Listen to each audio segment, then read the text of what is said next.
Mapokezi ambayo yamefanywa na mashabiki pamoja na viongozi wa klabu ya Yanga kwa mchezaji mpya Peter Shalulile yamefika mpaka Afrika Kusini, ambako baadhi ya mitandao ya kijamii lakini pia vyombo vya habari vya taifa hilo ikiwemo Vuvuzela.foot wao wameandika wakisema kwamba ni mapokezi makubwa kiasi gani haya, yani wanashangaa. Halafu Vuvuzela hawa wakaandika kwamba Peter Shalulile amepewa mapokezi makubwa kwelikweli katika klabu mpya Young Africans, na pia amepewa nafasi ya kuongea na waandishi wa habari.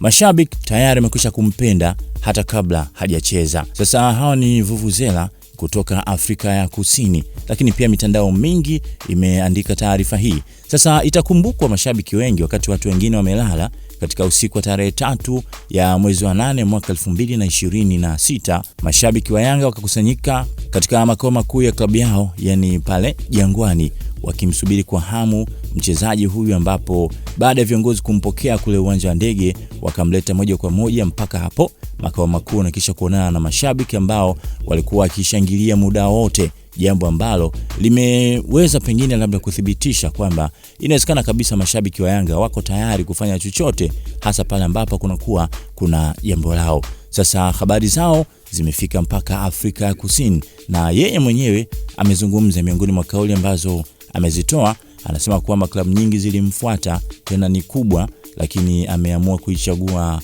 Yanga. Na baada ya kugusiwa taarifa kuhusiana na mchezo kati yao na Simba ambao unafuata, anasema rafiki yake ambaye amewahi kuichezea klabu ya Simba aliwahi kumfahamisha kwamba Tanzania kuna mechi kubwa, yani Simba na Yanga, na kwamba yeye yuko tayari kwa ajili ya hiyo mechi yenyewe. Sasa tunasubiri kuona ni nini ambacho kitafuata.